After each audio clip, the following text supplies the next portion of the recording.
তামিম দারি একজন সাহাবী, কি নাম? তামিম দারি রাদিয়াল্লাহু আনহু। তিনি একবার 30 জন বা 40 জন সাথীকে নিয়ে সাগরে সফর করতে শুরু করলেন। প্রচণ্ড ঝড় আসলো, সাগর তাদেরকে প্রায় 1 মাস সমুদ্রের মধ্যে ঘুরালো।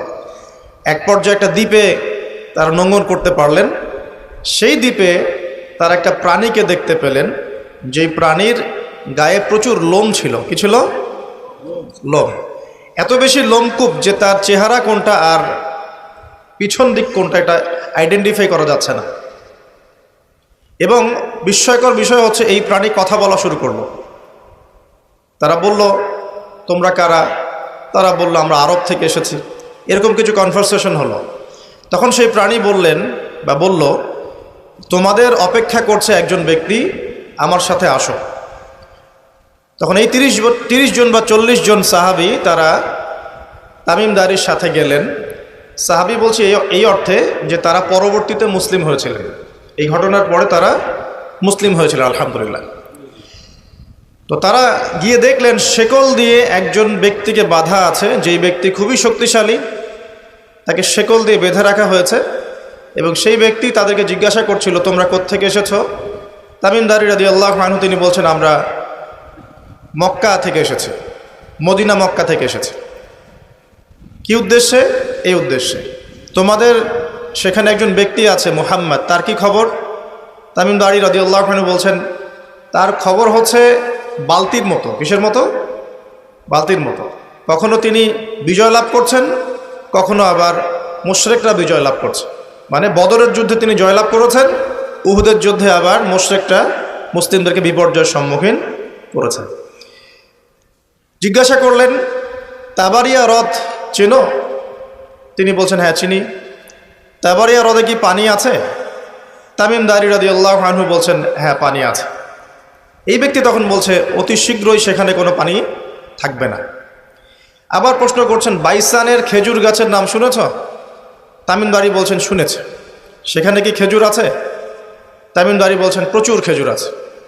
এই ব্যক্তি বলছে যে অতি সত্বর সেখানে কোনো খেজুর থাকবে না। এরকম কিছু কথা বলার পরে তামিম দারি তাকে জিজ্ঞাসা করলেন, আপনি কে? এত প্রশ্ন জিজ্ঞাসা করছেন, তুমি কে? তোমার পরিচয় দাও। তখন এই ব্যক্তি বলছিলেন, আমার পরিচয় তোমরা খুব শীঘ্রই জানতে পারবে। অতি শীঘ্রই আমি এই শেকল থেকে মুক্ত হব এবং পুরো পৃথিবীতে আমি 40 দিন রাজত্ব করব। কতদিন? 40 দিন। তবে মক্কা এবং মদিনায় আমি প্রবেশ করতে পারবো না, কারণ সেখানে প্রবেশ করতে ধরলেই দেখা যাবে আল্লাহর ফেরেশতারা খোলা তরবারি হাতে মক্কা মদিনা পাহারা দিচ্ছে। তবে আমি আমার পরিচয় জানিয়ে দিচ্ছি, আমি হচ্ছি তামিম দারি রাদিয়াল্লাহু আনহু। তিনি এসে এই ঘটনা নবী সাল্লাল্লাহু আলাইহি ওয়াসাল্লামকে বললেন। বলার পরে নবী সাল্লাল্লাহু আলাইহি ওয়াসাল্লাম তার চেহারাটা উজ্জ্বল হয়ে উঠল। তিনি মিম্বরে দাঁড়িয়ে বললেন, আমি কি তোমাদেরকে বলিনি এইরকম একটা সত্তার কথা, এমন একটা ভয়ঙ্কর ফিতনার কথা? সাহাবীরা বললেন, হ্যাঁ আপনি বলেছিলেন। তামিম দারি আজকে সেটাই দেখে এসেছে, তোমাদেরকে সেই ঘটনা সে ব্যক্ত করছে। এখান থেকে আমরা বুঝতে পারলাম যে একটা দ্বীপের মধ্যে বন্দী ছিল বা আছে, হয় ছিল বা আছে। এখন ছিল না এখনো আছে, এর উত্তর খুঁজতে হলে একটা হাদিস দেখতে হবে। এটা কোন হাদিস? সহিহ মুসলিমের। নবী সাল্লাল্লাহু আলাইহি ওয়াসাল্লাম মদিনায় বসবাস করছেন, মক্কা থেকে হিজরত করে মদিনায় এসেছেন। মদিনায় মাশাআল্লাহ তিনি ইসলামিক রাষ্ট্র প্রতিষ্ঠা করেছেন। বদরের যুদ্ধ হয়েছে, উহুদের যুদ্ধ হয়েছে, খন্দকের যুদ্ধ হয়েছে। ইসলামের একটা পুরো খিলাফা স্টেট যেটা আমরা বলি সেটা কায়েম হয়েছে। এর মধ্যে খবর এলো এক মায়ের একটা সন্তান হয়েছে, এই সন্তানটার সাথে যে আলামত এগুলো মিলে যাচ্ছে। ঠিক আছে, এই সন্তানের নাম হচ্ছে ইবনে সাইয়্যেদ। কি নাম? ইবনে সাইয়্যেদ। তো নবী সাল্লাল্লাহু আলাইহি ওয়াসাল্লাম ওমর রাদিয়াল্লাহু আনহু এবং অন্যান্য সাহাবীদেরকে নিয়ে ইনভেস্টিগেট করতে গেলেন। ইনভেস্টিগেট করতে গিয়ে তাকে ডাকলেন, ইবনে সাইয়্যেদকে ডেকে বললেন, তার চুলগুলো কোঁকড়ানো ছিল চুলের মতোই, চোখের মধ্যে একটু সমস্যা ছিল, কারণ আমরা জানি ডান চোখে একটু সমস্যা থাকবে। আঙ্গুর কালার দেখেছেন? আঙ্গুর, চোখটা অনেকটা আঙ্গুরের মতো হবে, ফোলা। ইবনে সাইয়্যেদের কাঠামোটা মিলে যাচ্ছিল। নবী সাল্লাল্লাহু আলাইহি ওয়াসাল্লাম তাকে ডেকে বললেন, তুমি কি দেখো? ইবনে সাইয়্যিদ বলছে আমি আরশ দেখি। কি দেখি? আরশ বোঝেন তো? আচ্ছা, এখানে আরশের কথা যেহেতু এসেই গেছে, একটা কথা বলে দেই যে নবী সাল্লাল্লাহু আলাইহি ওয়াসাল্লাম একটা হাদিসে বলেছেন, কিতাবুত তাওহীদ গ্রন্থের মধ্যে আছে, আমরা যে পৃথিবীতে বসবাস করছি, এই পৃথিবী থেকে প্রথম আসমান মানে পুরো মহাবিশ্ব, এর দূরত্ব হচ্ছে 500 বছরের রাস্তা। কত বছর? এভাবে দ্বিতীয় আসমান থেকে তৃতীয় আসমানের ডিস্টেন্স 500 বছরের পথ। কত বছর? এভাবে চতুর্থ, পঞ্চম, ষষ্ঠ, সপ্তম, এই 7 আসমানের প্রত্যেক আসমানের ডিস্টেন্স হচ্ছে 500 বছরের রাস্তা। এর উপরে আছে কুরসি। কি আছে? ওয়াসিআ কুরসিয়ুহুস সামাওয়াতি ওয়াল আরদ। আয়াতুল কুরসি পড়েন নাই? আয়াতুল কুরসি ঘুমানোর সময় পড়েন কি?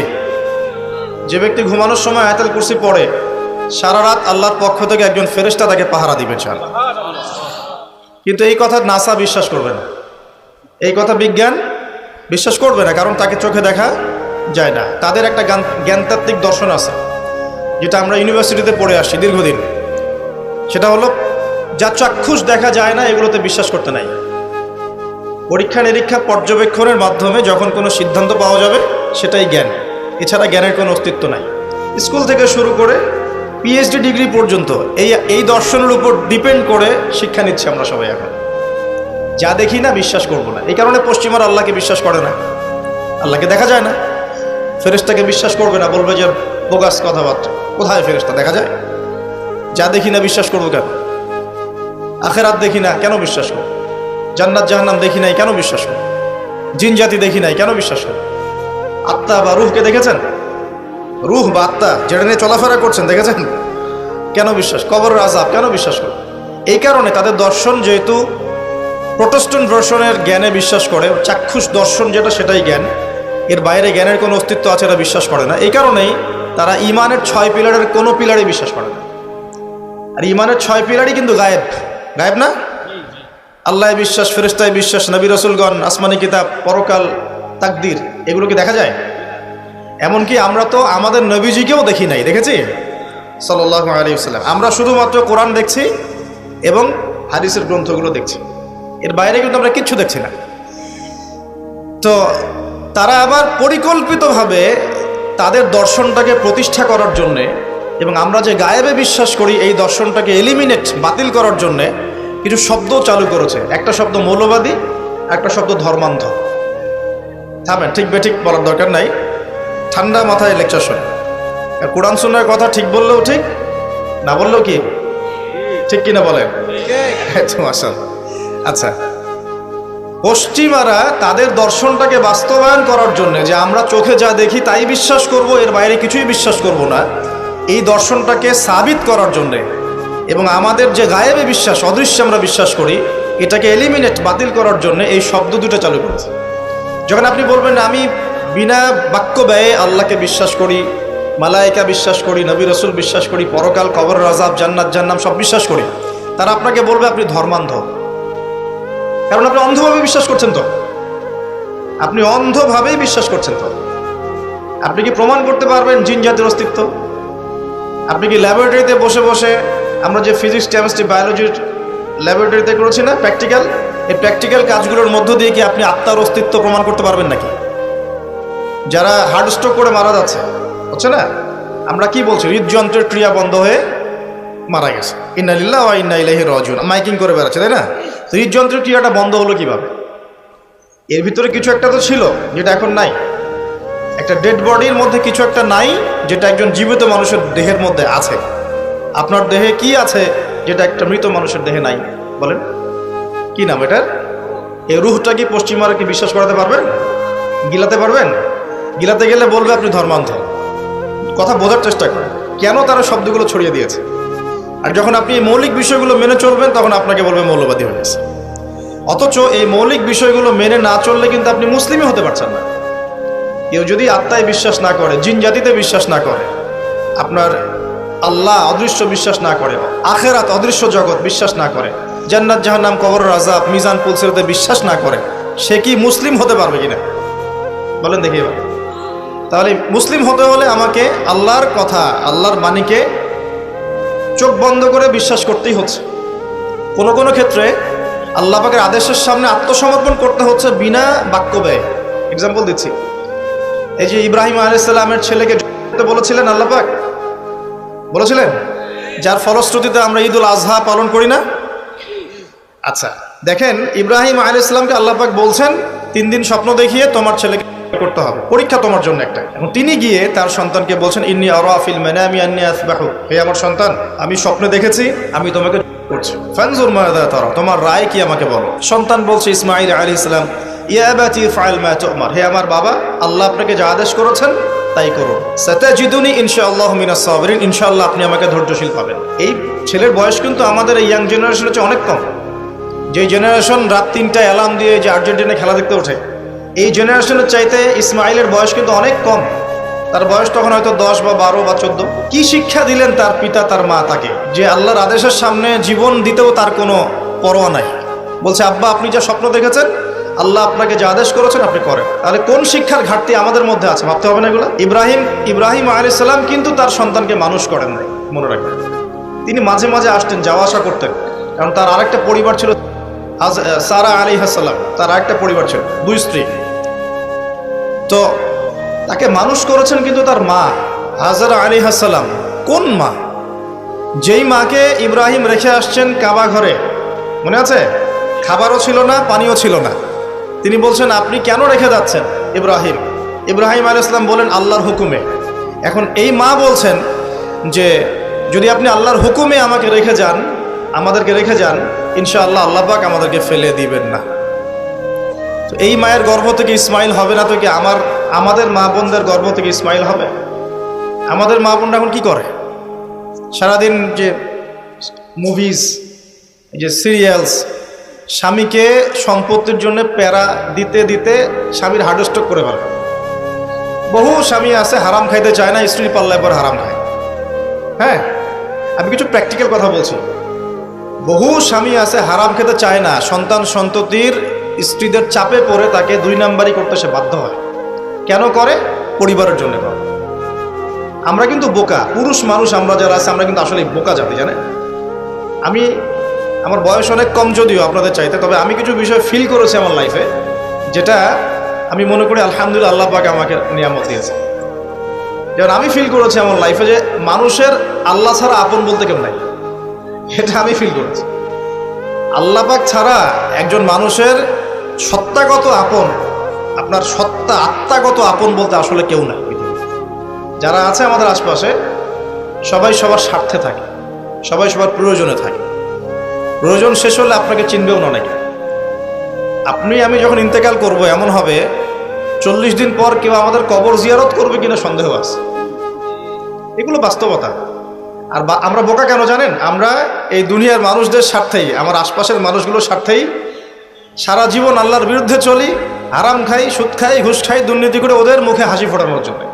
যেই মানুষগুলো আমাকেই চিনবে না পরকালে, দুনিয়াতেই মারা গেলে আমাকে চিনবে না, তো সেই মানুষগুলোর জন্য আমি আল্লাহর বিরুদ্ধে চলে যাই। আমরা বোকা না? আর দেখবেন যেসব পুরুষের সৎ থাকতে চায় তারা শেষ বয়সে খুব একা হয়ে পড়ে। খেয়াল করে দেখেন, যে পুরুষটা সৎ থাকতে চায় শেষ বয়সে গিয়ে দেখবেন তারা খুব একাকিত্বে ভুগছে। আর এখন একটা কমন সমস্যা, এটা অনেক প্রবীণ মানুষ যারা আছেন তারা কিন্তু একাকিত্বে ভোগেন, খুব একাকিত্বে ভোগেন। স্ত্রী দেখছে না, সন্তান খোঁজ খবর নিচ্ছে না, বন্ধু বান্ধবরা নাই, হ্যাঁ, বৃদ্ধাশ্রমে গিয়ে পড়ে আছে। পরিবারগুলোতে এখন পুরুষ নির্যাতন বেরোচ্ছে আর কি। হ্যাঁ, কথা একটু ভিতর থেকে বোঝার চেষ্টা করবেন। হ্যাঁ, নারী নির্যাতন তো আছেই। আমরা জানি এমন দুশ্চরিত্রের লম্পট অনেক পুরুষ আছে সমাজে, যৌতুকের জন্য মেয়েদেরকে চাপ দেয়, স্ত্রীদেরকে চাপ দেয়, তাই না? শারীরিক মানসিক নির্যাতন করে না? মেয়েদের প্রতিও চরম নির্যাতন হয়, কিন্তু পুরুষদের উপরেও কিন্তু দিন দিন নির্যাতন বাড়ছে। আমরা কিন্তু এই সেন্সে বোকা হয়ে গেছি। চালাক হব কখন? যখন আমরা আমাদের দুনিয়ার প্রতিটা কাজ আল্লাহর সন্তুষ্টির জন্য করব। দুনিয়ার প্রতিটা কাজ যদি আমরা আল্লাহর সন্তুষ্টির জন্য করি, তাহলে আমরা কারো ব্যবহারে কথায় কষ্ট পাবো না ইনশাআল্লাহ। কারণ আমাদের সলাত, ইন্না সলাতি ওয়া নুসুকি মাহইয়ায়া ওয়া মামাতি, আমাদের সলাত সব স্যাক্রিফাইস, জীবন মৃত্যু কার জন্যে? আল্লাহর কাছে আমার এক্সপেকটেশন থাকবে, যে আল্লাহর কাছে আমি চাই, কোনো মানুষের কাছে কোনো এক্সপেকটেশন নাই, তখন আপনি কষ্ট পাবেন না। জীবনে সুখে থাকার দ্য ফিলোসফি অফ হ্যাপিনেস হচ্ছে এটা। জীবনে সুখে থাকার, সুখী হওয়ার, এই দুনিয়ার জীবনে সুখী হওয়ার ফিলোসফি হচ্ছে আল্লাহ ছাড়া কারো কাছে আশা করেন না। এবং আল্লাহ ছাড়া অন্য কারোর জন্য কোনো কিছু করতে চান না, আল্লাহকে সন্তুষ্ট করার জন্য করতে চান, ইনশাআল্লাহ আল্লাহ পাক আপনাকে সব কিছুই দিবে ইনশাআল্লাহ। সম্মান, মর্যাদা, প্রতিপত্তি, মানুষের ভালোবাসা সবই পাবেন যদি আপনি আল্লাহর হয়ে যান। আমি একটু ভিতরে চলে আসছি আর কি, বাইরে আসে আবার আসেন। তো এই যে কুরসির কথা বলছিলাম, আয়াতুল কুরসি কেন তেলাওয়াত করবেন? কারণ রাত্রেবেলা একজন মালাক বা ফেরেশতা আপনাকে পাহারা দিবে ইনশাআল্লাহ। আর পশ্চিমাদের দর্শন বলে দিলাম, ওরা কিন্তু এই অদৃশ্যের জগতে বিশ্বাস করে না। এই কারণে আমরা যারা অদৃশ্যের জগতে বিশ্বাস করি, আমাদেরকে এইসব সাম্প্রদায়িক শব্দ দিয়ে তারা সারা বিশ্বের বুকে আন্ডারএস্টিমেট করার চেষ্টা করেছে। এগুলো ধরতে হবে এগুলা। সামনে আসেন। এখন কুরসির পরে কি আছে? এই কুরসির উপরে আছে একটা মহাসাগর। কি আছে? মহাসাগর। নাসা কি বলেছে এখন পর্যন্ত? এই জন্য আমরা কেউ বিশ্বাস করি না। কালকেই যদি দেখবেন নাসা বলে দেয় হ্যাঁ একটা মহাসাগরের সন্ধান পাওয়া গেছে, পৃথিবী থেকে লক্ষ কোটি আলোকবর্ষ দূরে, নাম দিয়ে দিল যে .FM0000mm2, একটা নাম দিয়ে দিল। ওরা তো এরকম নাম দেয় আর কি, তাই না? বাস তখন কিন্তু দেখবেন সারা বিশ্বের মানুষ চোখ বন্ধ করে বিশ্বাস করবে কি না? আমরা কিন্তু আল্লাহর প্রতি চোখ বন্ধ করে বিশ্বাসের জায়গায় এই পশ্চিমাদের উপর এখন চোখ বন্ধ করে বিশ্বাস করি। কি বুঝেন? এটা কিন্তু শিরক হচ্ছে, এটাও শিরক হচ্ছে। তো একটা কথা মিস করে গেছি, ইব্রাহিম আলাইহিস সালাম করার যে পরীক্ষায় পড়েছিলেন তখন কিন্তু তিনি প্রশ্ন করেননি আল্লাহকে, আল্লাহ একজন মাসুম বাচ্চাকে কেন করব, এর পিছনে যুক্তি কি, এর পিছনে বিজ্ঞান কি, এর পিছনে দর্শন কি, প্রশ্ন করেছিলেন? তিনি একদম সামি'না ওয়া আতা'না, আল্লাহ পাক আদেশ করেছেন, চোখ বন্ধ করে পালন করতে গিয়েছে। ইব্রাহিম আলাইহিস সালাম অন্ধভাবে আল্লাহর আদেশ মেনে চললেন না? আর ইব্রাহিম আলাইহিস সালাম সবচেয়ে বড় মুসলিম না আমি সবচেয়ে বড় মুসলিম? বলেন, কে এই উম্মার নামকরণ করেছেন মুসলিম? সূরা হজ পড়ে দেখেন, হুয়া সাম্মাকুমুল মুসলিমিন। এই হুয়া মানে কে? মিল্লাতে আবিকুম ইব্রাহিম, ইব্রাহিম আলাইহিস সালামের মিল্লাত, তিনি তোমাদের পিতা, যিনি তোমাদের নামকরণ করেছেন কি? মুসলিম। আর আমাদের আদি পিতা হচ্ছেন আদম আলাইহিস সালাম। তো দেখুন প্রিয় ভাইরা, এই মহাসাগরের উপরে আছে কুরসি, যার কথা আমি বলতে গিয়ে এখানে আসলাম। ইবনে সাইয়্যিদ কি বলছে, সে কি দেখে মনে আছে না ভুলে গেছেন? ইবনে সাইয়্যিদ কে? নবী সাল্লাল্লাহু আলাইহি ওয়াসাল্লাম যাকে ইনভেস্টিগেট করছেন মদিনায়। কোথায়? একটু খেয়াল রাখেন, তামিমদারি দ্বীপে দেখে আসছেন। কোথায় দেখে আসছেন? দ্বীপে। আর নবী সাল্লাল্লাহু আলাইহি ওয়াসাল্লাম ইনভেস্টিগেট করছেন কোথায়? মদিনায়। আচ্ছা, তো এখন এই ব্যক্তি বলছে আমি আরশ দেখি। নবী সাল্লাল্লাহু আলাইহি ওয়াসাল্লাম বলে আরশ কোথায়? সে বলছে আরশ পানির উপরে। কোথায়? পানির উপরে। তখন নবী সাল্লাল্লাহু আলাইহি ওয়াসাল্লাম বলছেন তুমি তো তাহলে শয়তানের আরশ দেখছো। কার আরশ দেখছে? শয়তানের কিন্তু আরশ আছে, শয়তানেরও কিন্তু একটা আরশ আছে। কোথায় এটা জানেন? সমুদ্রের উপরে।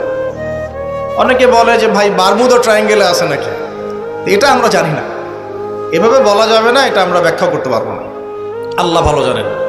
তো এখন শয়তানও কিন্তু সিংহাসনে বসে, দিন শেষে বসে ওর যে চেলা চামুন্ডা যারা আছে ওদেরকে ডাকে, ডেকে বলে আজকে কি করাইছো তোমরা? একজন বলে যে আমি তো জেনা করাই দিছি দুজনের মধ্যে, আমি মদ খাইয়েছি মানুষকে, আমি মানুষকে পরকীয়া লিপ্ত করেছি, আমি একজনকে একজনের বিরুদ্ধে উস্কে দিয়ে হত্যা করিয়ে দিয়েছি। এরকম করে শয়তানরা বলতে থাকে। তো ইবলিস বলে না, তোমরা তেমন কোনো কাজ করতে পারো না। ইতিমধ্যে একজন শয়তান এসে বলে যে আমি একটা কাজ করেছি। কি কাজ করেছো? যে আমি একটা পরিবারের স্বামী স্ত্রীর মধ্যে বিচ্ছেদ ঘটিয়ে দিয়েছে। কি করেছে? এটা এখন বেশি হচ্ছে না? বেশি হচ্ছে না? আপনারা খবর রাখেন না মনে হয়, পড়াশোনা করে দেখেন, প্রতি 3-4 মিনিট একটা ডিভোর্সের ঘটনা ঘটে, প্রতি 3-4 মিনিটের মধ্যে। এবার শয়তান তাকে ডাকে, এদিকে আসো, তুমি একটা কাজের কাজ করেছো।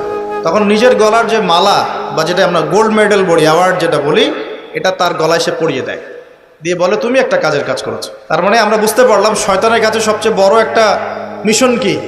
পরিবারগুলোকে ধ্বংস করে দেয়। সতর্ক থাকতে হবে আমাদের সবাইকে। আল্লাহ পাক আমাদের সবাইকে ধৈর্য দান করুন। আর পরিবার টিকে থাকে ধৈর্যের উপরে। আরেকটা বিষয় বলে দিই, স্বামী স্ত্রীর মধ্যে, যুবকরা এটা উপকৃত হবেন ইনশাআল্লাহ, স্বামী স্ত্রীর মধ্যে শুধুমাত্র ভালোবাসা পরিবার টিকানোর জন্য যথেষ্ট না। স্বামী স্ত্রীর মধ্যে ভালোবাসার চাইতেও বেশি প্রয়োজন হচ্ছে একে অপরের প্রতি বিশ্বাস। কি দরকার? বিশ্বাস না থাকলে ভালোবাসা টিকবে না।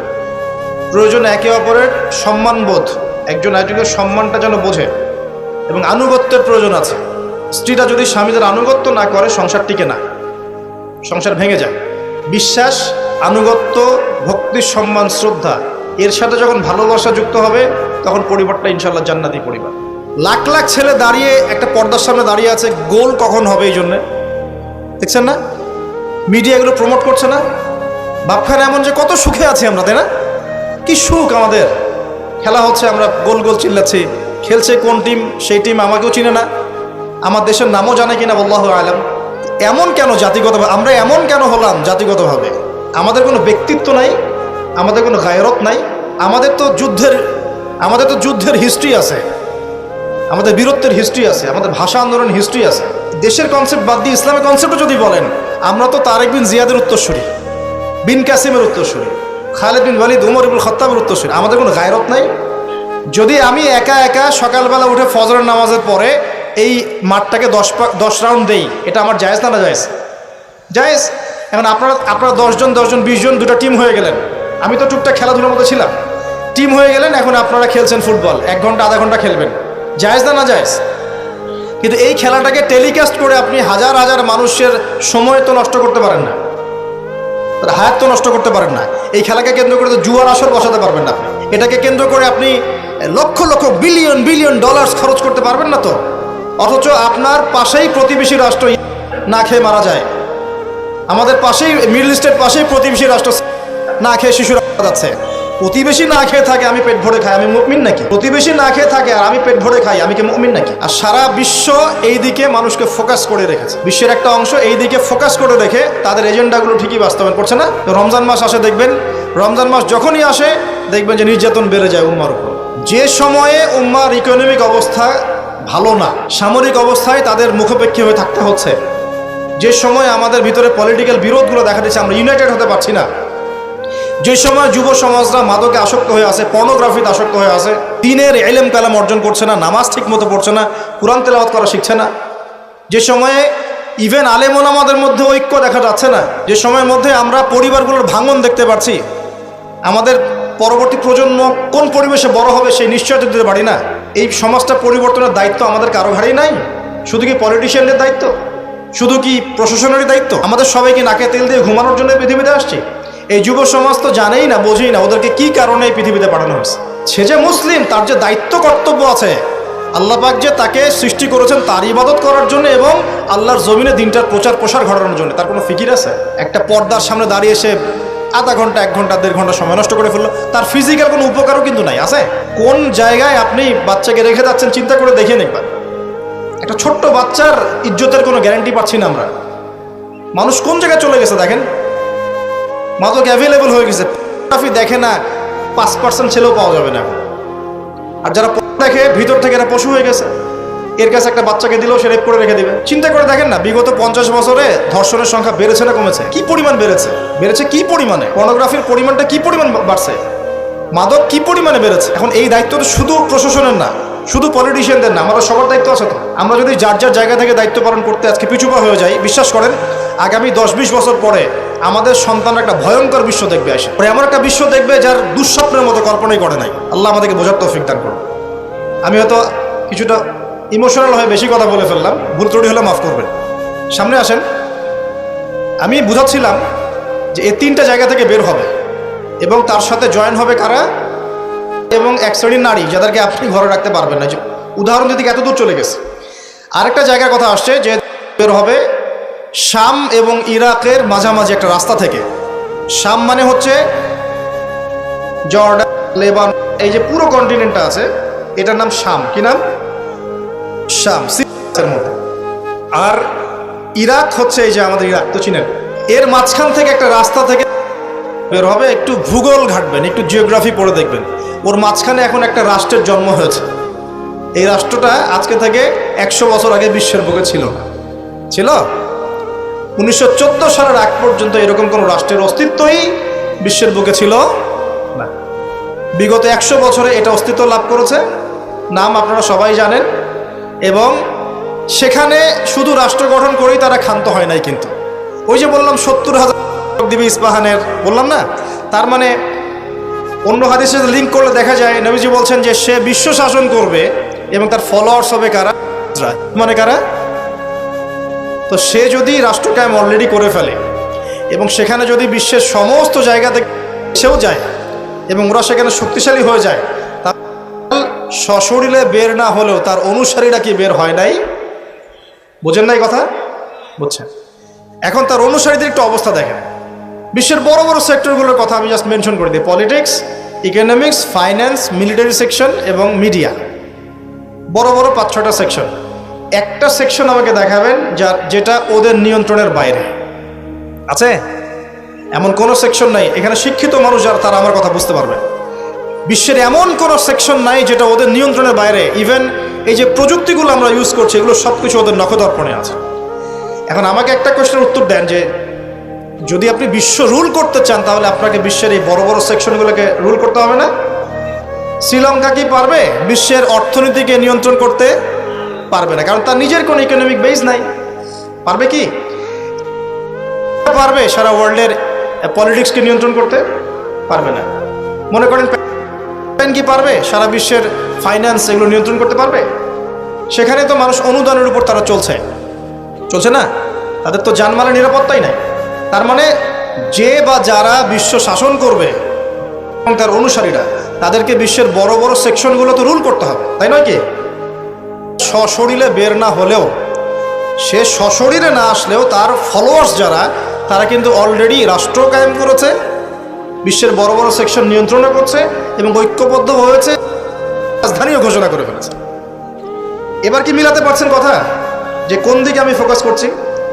এবার আসেন, তাদের সাথে লড়াই করার ক্ষমতা সবার থাকবে না, এটাও সত্য। কারণ আসবে সে তাদেরকে নিয়ে বিশ্বের 40 দিন পুরো ম্যাসাকার করবে, পুরো বিশ্বটাকে 40 দিন সে শাসন করবে, যার প্রথম দিনটা হবে 1 বছরের সমান। কত বছর? কিভাবে হবে আল্লাহ জানেন, আমি ব্যাখ্যা করতে পারবো না। দ্বিতীয় দিন হচ্ছে 1 মাসের সমান, তৃতীয় দিন 1 সপ্তাহের সমান, তারপরের দিনগুলো আমাদের দিনের মতোই। কথা বুঝতে পারছেন? সে কি করবে? সে নিজেকে খোদা দাবি করবে, সে বলবে সেই খোদা আল্লাহ, এবং তার 1 হাতে জান্নাত 1 হাতে জাহান্নাম থাকবে। এই যে এই 1 হাতে জান্নাত মানে কি সত্যিকারের জান্নাত? ওই যে 2 2 4 যারা মিলায় বলবে হ্যাঁ সত্যিকারের জান্নাত। একটা বাহন থাকবে, গাধা বলা হয়েছে, যার বিশাল ডানা থাকবে, যে ডানার নিচে বহু মানুষ আশ্রয় নিতে পারবে, এবং সেই ডানাতে সে আকাশে চড়ে বেড়াবে। আকাশে উড়ে এমন কোনো গাধা আছে নাকি? আছে? যারা 2 2 4 মিলায়, যে 2 যোগ 2 লেফট হ্যান্ড সাইড সমস্যা রাইট হ্যান্ড সাইড, এরা মনে করবে যে উড়ন্ত গাধাও মনে হয় আসতে পারে। আর যারা ইন্টেলেকচুয়াল থিঙ্কিংস রাখেন তারা বুঝবেন যে হতে পারে এটা এমন কোনো প্রযুক্তি যেটা দিয়ে সে আকাশকে নিয়ন্ত্রণ করবে। হতে পারে অত্যাধুনিক কোনো এয়ারক্রাফট, আল্লাহ ভালো জানেন। তবে উড়ন্ত কোনো গাধা যে হবে না এটা আমরা নিশ্চিত ইনশাআল্লাহ। তো এখানে অনেক রূপকথা আছে। সে ডান হাতে জান্নাত মানে যারা তাকে ফলো করবে সে ওদের সবাইকে প্রোগ্রেস দিবে, দুনিয়াতে শান্তিতে থাকবে। আর যে তার মানে আনুগত্য করবে না, জুলুমের শিকার হবে, ব্যাস জাহান্নাম। এ তো সরাসরি জান্নাত জাহান্নাম নয় যে ধরে ঢুকাই দেবে। জান্নাত কি হাতে নিয়ে ঘোরা সম্ভব? কখনোই না। তো এমনও একটা হাদিস আসছে যে সে একটা কওমের কাছে গিয়ে দাঁড়াবে, বলবে আমার উপর ঈমান নিয়ে আসো। কওম বলবে আমরা তোমাকে মানি না, এটা মুমিন হবে, মুসলিম হবে, আমরা তোমাকে মানি না। তখন সে তাদের উপর জুলুম করবে, দুর্ভিক্ষ চাপিয়ে দিবে। আর একটা কওমের কাছে যাবে, বলবে আমাকে কি তোমরা রব হিসাবে মানো? তারা বলবে হ্যাঁ মানি। তখন তাদেরকে সে প্রোগ্রেস দিবে। দেখবেন আকাশকে আদেশ করবে বৃষ্টি হও, বৃষ্টি হবে, ফসল ফলো, ফসল ফলবে, গুপ্তধনগুলো বের করে ওদের হাতে দিয়ে দিবে। মানে আমি বুঝাতে পারবো না যেটা কত বড় ফিতনা। পৃথিবীতে চলমান সমস্ত ফিতনাগুলোকে একত্রিত করলে মান হবে না, তবে তার শাসনটা চিরস্থায়ী হবে না। আলহামদুলিল্লাহ, তার এবং তার ফলোয়ার্সদের শাসনটা চিরস্থায়ী হবে না। তারা যে মনে করে বসে আছে যে এই হচ্ছে সত্যিকারের, সে সত্যিকারের তারাই করার চেষ্টা করেছিল। তার নাম কি? ঈসা আলাইহিস সালাম। তিনি হচ্ছেন সত্যিকার। আল্লাহ পাক তাকে উঠিয়ে নিয়েছেন, তাকে আল্লাহ পাক নামাবেন দামেস্কে, এবং তার হাতেই এই মিথ্যা মাসিহের মৃত্যু লেখা আছে ইনশাআল্লাহ তাআলা। এবং তারপর ঈসা আলাইহিস সালাম তার ফলোয়ার্স বা তার অনুসারীদেরকে নিয়ে বিশ্বের শান্তি প্রতিষ্ঠা করবেন ইনশাআল্লাহ। এটা সামনে আছে, মানে ইতিহাস শেষ হবে, সভ্যতা শেষ হবে নবী ঈসা আলাইহিস সালামের হাতে। এটা কত বছর বাকি আছে এটা আমরা বলতে পারবো না। হতে পারে 100 বছর, হতে পারে 1000 বছর, আমরা জানি না, আল্লাহ ভালো জানেন। কিন্তু একটা জিনিস আপনাকে ফোকাস করতে হবে যে সে সশরীরে বের না হলেও তার অনুসারীরা কিন্তু সারা বিশ্বে আজকে শক্তিশালী। এটা আপনাকে বুঝতে হবে। একটা সুসংবাদ আপনার জন্য। নবীজি বলছেন সাল্লাল্লাহু আলাইহি ওয়াসাল্লাম, কোনো ব্যক্তি যদি সূরা কাহফের প্রথম 10টা আয়াত মুখস্থ করে বা শেষের 10টা আয়াত মুখস্থ করে বা এই দুটোই 20টাই করেন, ইনশাআল্লাহ আপনার জীবদ্দশায় যদি হয় সে আপনার কোনো ক্ষতি করতে পারবে না। এখন প্রশ্ন আছে আরো, এই সূরার মধ্যে কি আছে যা আপনাকে এই ফিতনা থেকে বাঁচাবে? এটা জানার জন্যে আপনাকে আসহাবুল কাহফের ঘটনা পড়তে হবে। ওই যে 9 জন যুবকের কথা বলেছিলাম, 309 বছর ঘুমিয়েছিল, আল্লাহ পাক আবার ঘুম থেকে উঠিয়েছেন। ডিটেলস বলার সময় নেই, বাসায় গিয়ে পড়বেন। এবং এই বিষয়গুলো বোঝার আগে মুসা এবং খিদর আলাইহিস সালামের ঘটনাটাও পড়তে হবে, যে বাহ্যিক চোখে যা দেখা যাচ্ছে ওটা বাস্তবতা নয়। বাস্তবতা ওটাই যে আল্লাহ নূর দিয়ে খিদর আলাইহিস সালাম দেখছেন। আমি একটা জায়গা থেকে আলোচনা শেষ করে দেবো এখানে। এই সূরার মধ্যে আরও একটা ঘটনা আছে যেটা আমি কোনোদিনও বলি নাই, আজকে বলতেছি আপনাদের সামনে। আপনারা সৌভাগ্যবান, এই ঘটনা আমি আজ পর্যন্ত কোনো লেকচারে বলি নাই। সূরা কাহফে আরও একটা বিষয় আছে যেটা আপনাকে চেনাবে সভ্যতাগুলো কেমন হবে। একটু মনোযোগ দেন প্লিজ, 10 মিনিট দেখুন। এই সূরার মধ্যে 4টা ঘটনা আছে। কয়টা? একটা হচ্ছে আসহাবুল কাহফের, একটা যুলকারনাইন আলাইহিস সালাম, একটা মুসা এবং খিদর আলাইহিস সালামের, আর একটা হচ্ছে এই ঘটনা, 2 বন্ধুর ঘটনা যা আমি কোনো লেকচারে এখনো বলি নাই। আল্লাহ পাক এই সূরার মধ্যে একটা বিস্ময়কর ঘটনা বলছে। 2 বন্ধুর। কয়জন বন্ধু? এক বন্ধু প্রচণ্ড ধনী, এমন ধনী যে আল্লাহ পাক তাকে বড় বড় বাগান দিয়েছেন, খেজুরের, আঙ্গুরের, হ্যাঁ, বিশাল বিশাল বাগান, এবং তার মধ্য দিয়ে নদী চলছে। নদী, একটা নদী চলে যাচ্ছে ভিতর দিয়ে, 2 পাশে বাগান। তাহলে কত বড় প্রপার্টি চিন্তা করেন, একটু চিন্তা করেন। আমরা তো বিঘা আর এই যে শতকের হিসাব করি না। আল্লাহ বলছেন যে 2টো বিশাল জান্নাত দিয়েছিলাম তাকে, মানে বাগান দিয়েছিলাম, ফলের বাগান, মাঝখান দিয়ে নদী প্রবাহিত হচ্ছে, এবং প্রত্যেক বছর 2 বার করে এই জায়গায় ফসল ফলতো, প্রচুর ফসল হতো। তো এত ধন সম্পদ পাওয়ার পরে এই বন্ধু, মানে এই ব্যক্তি, তার এক গরিব বন্ধুকে নিয়ে এই বাগানে ঢুকেছে। ঢুকে হাঁটাহাঁটি করছে, গল্পগুজব করছে। গল্পগুজব করার এক পর্যায়ে গিয়ে এই ধনী বন্ধু বলে ফেলছে। কি বলছে? সে বলছে যে আনা আকসারু মিনকা মালান ওয়া আ'আজ্জু নাফারা। হে আমার দোস্ত শোনো, আমি তোমার চাইতে মালে এবং সম্পদে অনেক সেরা। কে বলছে এটা? এই ধনী বন্ধু। আমরা কিন্তু এরকম কথা বলি না। এই ধনী বন্ধু হচ্ছে বস্তুবাদী মানুষ, মানে বাড়ি গাড়ি, টাকা কড়ি, স্ট্যাটাস, এটাই তার কাছে সব কিছু। বুঝতে পারছেন কথা? সে তার বন্ধুকে বলছে তুমি তো গরিব, আমি তোমার চেয়ে অনেক সেরা টাকায়, পয়সায়, ধন দৌলতে। এমন মানসিকতা আমাদের মধ্যে আছে না অনেকের? আচ্ছা, এবার সে আরও বলছে যে ওয়াদাখালা জান্নাতাহু ওয়া হুয়া যালিমুল লিনাফসি। সে তার জান্নাতে প্রবেশ করলো, তার নফসের উপর সে জুলুমও করে বসলো। কিভাবে জুলুম করলো? এভাবে সে বলছে ক্বালা মা আযুন্নু আন তাবিদা হাযিহি আবাদা। কে বলছে এটা? এই ধনী বন্ধু। সে বলছে, হে আমার গরিব বন্ধু শোনো, আমি মনে করি না, আমি বিশ্বাসই করি না, আমি মনে করি না যে আমার এই প্রপার্টি কখনো ধ্বংস হয়ে যাবে। আমি এটা বিশ্বাস করি না। বুঝতে পারছেন? ওই যে আমি পরকালে বিশ্বাস করি না, কিয়ামতে বিশ্বাস করি না, আখিরাতে বিশ্বাস করি না। কোন সভ্যতা বলেন? আচ্ছা, সে বলছে যে মা আযুন্নু আন তাবিদা হাযিহি আবাদা। আমি বিশ্বাস করি না, আমি মনে করি না যে এই প্রপার্টি কখনো ধ্বংস হতে পারে। ওয়া মা আযুন্নু সাআতা কায়িমা। আর আমি এটাও মনে করি না যে কিয়ামত কখনো হবে। বুঝতে পারলেন কথা? আমি এটাও বিশ্বাস করি না যে কখনো। জি, শেষ করছি আমি। তার মানে কি, এই বন্ধুটা বস্তুবাদী না? সে পরকালে বিশ্বাস করে না, কিয়ামতে বিশ্বাস করে না। সে তার ধন সম্পত্তির মোহে এত আসক্ত হয়ে গেছে যে সে মনে করে যে এটা কখনো আমার থেকে যাবে না। এমন চিন্তা আমাদের মধ্যে আছে না? এই চিন্তাটাকে আধুনিক পরিভাষায় বলা হয় মেটেরিয়ালিজম। কি বলা হয়? মানে বস্তুবাদ। মানে কি? বস্তুবাদ মানে ভোগবিলাস, বাড়ি গাড়ি, টাকা পয়সা, মত্ত থাকা, পরকাল বলে কিছু নাই। এই যে মেটেরিয়ালিজম। এখন এই বন্ধুটা বলছে, গরিব বন্ধু, একটু মনোযোগ দেন প্লিজ। এই বন্ধুটা বলছেন, গরিব বন্ধু, যে ক্বালা লাহু সাহিবুহু ওয়া ইউহাওয়ারু। গরিব বন্ধুটা তাকে বলছে আকাফারতা বিল্লাযী খালাকাকা মিন তুরাব। হে আমার ধনী বন্ধু, তুমি কি সেই সত্তার সাথে কুফরি করছো যে তোমাকে মাটি থেকে সৃষ্টি করেছেন? সুম্মা মিন নুতফা, এরপর তোমাকে মায়ের গর্ভে নুতফা আকারে রেখেছিলেন, সুম্মা সাওয়াকা রাজুলা, এরপর তোমাকে এই পুরুষের আকৃতি দিয়েছেন, তুমি কি সেই সত্তা আল্লাহকে অস্বীকার করছো? মানে অস্বীকার করার মধ্য দিয়ে তুমি আল্লাহকে অস্বীকার করছো কি? ওয়ালাউলা ইয দাখালতা জান্নাতুক, তুমি যখন তোমার জান্নাতে ঢুকলা তুমি এটা কেন বললা না যে লা কুওয়াতা ইল্লা বিল্লাহ, মাশাআল্লাহ, লা কুওয়াতা ইল্লা বিল্লাহ, মাশাআল্লাহ, আল্লাহ পাক কি চমৎকার জান্নাত আমাকে দিয়েছেন, লা কুওয়াতা ইল্লা বিল্লাহ, আল্লাহ ছাড়া কোনো শক্তি সামর্থ্য নাই, এমনটা কেন বললে না? এমনটা না বলে কেন এইটা বললা যে ওয়া মা আযুন্নু সাআতা কায়িমা, আমি বিশ্বাস করি না যে কখনো হবে, আমি বিশ্বাস করি না যে এটা কখনো ধ্বংস হবে, এমনটা কেন বললা? তুমি কেন কুফরি করলা?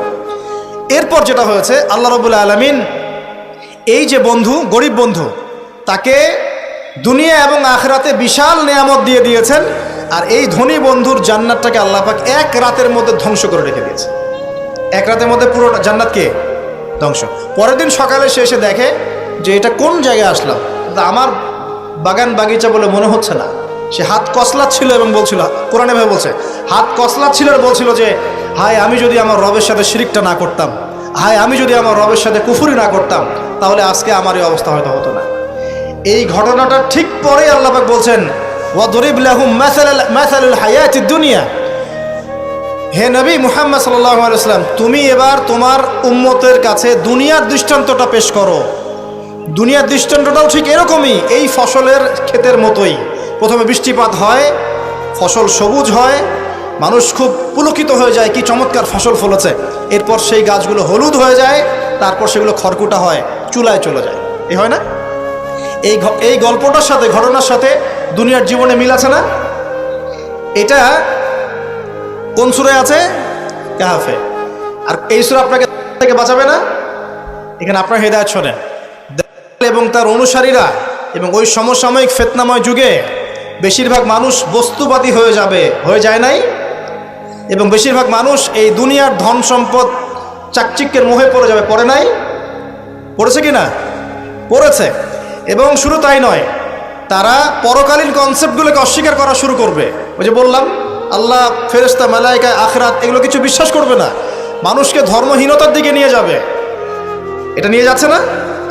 এই তিনটা জিনিস খুব চলছে সমাজে এখন। একটা হচ্ছে এলিমিনেশন, মানে আল্লাহর কনসেপ্টটাকে বাদ দিয়ে দেওয়া। একটা হচ্ছে মেটারিয়ালিজম, মানে বস্তুবাদিতা। একটা হচ্ছে চ্যালেঞ্জ এগেনস্ট রিলিজন, ধর্মর এগেনস্টে চ্যালেঞ্জ করা। এগুলো চলছে না এখন? দেখুন দাজ্জালের সভ্যতায় এগুলো হবে। এর সাথে আপনার বর্তমান সময়ের মিল কোথায়? মিল হচ্ছে, দেখুন, এই বিউটি কন্টেস্ট বলেন, আপনার ওয়ার্ল্ড কাপ বলেন, আপনার এই ইভেন্টসগুলো বলেন, ফ্যাশন শোজগুলোর কথাই বলেন, অপসংস্কৃতির কথাই বলেন, পর্নোগ্রাফির কথাই বলেন, এই মাদকের ভয়াল খাবার কথা বলেন, যে কোনো দিকে তাকান, এগুলোর প্রত্যেকটার উদ্দেশ্য দুনিয়া নয় কি? শুধু দুনিয়া না, পরকালীন কোনো স্বার্থ আছে? এগুলো করে পরকালে একটা নেকি হবে, কেউ দলিল দিতে পারবে কোরআন শোনা থেকে? তার মানে এই সমাজটা, এই সভ্যতা কি করেছে? দলে পুরো সভ্যতাটাকে গড়েছে এবং বস্তুবাদিতার দিকে মানুষকে প্রবৃদ্ধ করেছে। শুধু তাই নয়, যেগুলোর পরকালীন কোনো স্বার্থ নাই এই কাজগুলোকে প্রমোট করেছে এবং যুব সমাজ, মুসলিমদেরকে স্পেশালি এগুলোতে মত্ত করে রেখেছে, রাখে নাই? আল্লাহ পাক এখন বলছেন, জেনে রাখো, তোমরা জেনে রাখো, ইন্নামাল হায়াতুদ দুনিয়া লাইবুন ওয়া লাহুন, এই দুনিয়ার জীবনটাই খেলতামাশা, প্রতারণা। ওয়া যিনাতুন ওয়া তাফাখুরুন বাইনাকুম ওয়া তাকাসুর, একে অপরের প্রাচুর্য, ধন সম্পদের প্রতিযোগিতা ছাড়া কিচ্ছু না। ওয়া মাল হায়াতুদ দুনিয়া ইল্লা মাতাউল গুরুর, এই দুনিয়ার জীবনটা প্রতারণা ছাড়া কিচ্ছু নয়। আলহাকুমুত তাকাসুর হাত্তা যুরতুমুল মাকাবির, তোমরা প্রাচুর্যের মোহে মোহাচ্ছন্ন হয়ে আছো যতক্ষণ পর্যন্ত না তোমরা কবরে শায়িত হচ্ছ। কাল্লা সাউফা তা'লামুন, অবশ্যই তোমরা জানতে পারবে, কোশ্চিনকালেও নয়, অবশ্যই তোমরা জানতে পারবে।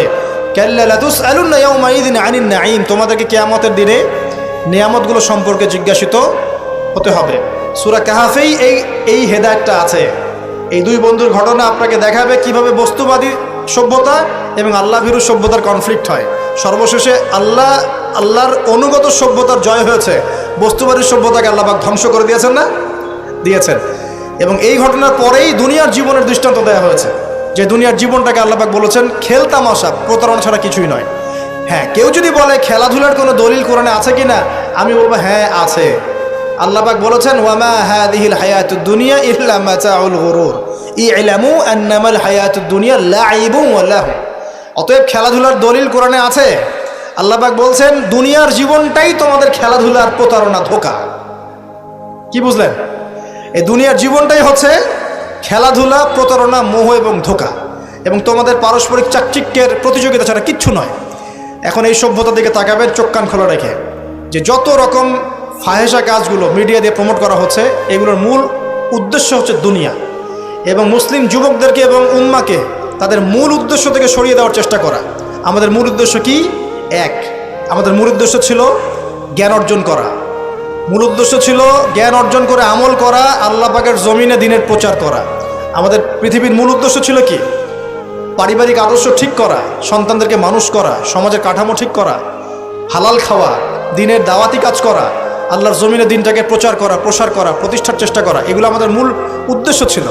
এখান থেকে সরিয়ে এনে আমাদের সবার চোখকে এখন বিভিন্ন আমোদ প্রমোদ ফুর্তির দিকে ফোকাস করে রাখা হয়েছে, এবং এর ফলশ্রুতিতে আমরা আমাদের দুনিয়াতে আসার উদ্দেশ্যটা কিন্তু ভুলে গেছি। প্রিয় ভাইয়েরা, সতর্ক থাকবেন। যে বিষয়টা যতটুকু লিমিট আছে, এই লিমিট ক্রস করতে যাবেন। যতটুকু করা জায়েজ আছে এতটুকু করবেন, যেগুলোতে জায়েজ নাই সেগুলো জায়েজ না। আল্লাহ রাব্বুল আলামিন আপনাদের সবাইকে ইসলামের বেসিক বিষয়গুলোর উপর টিকে থাকার তৌফিক দান করুন।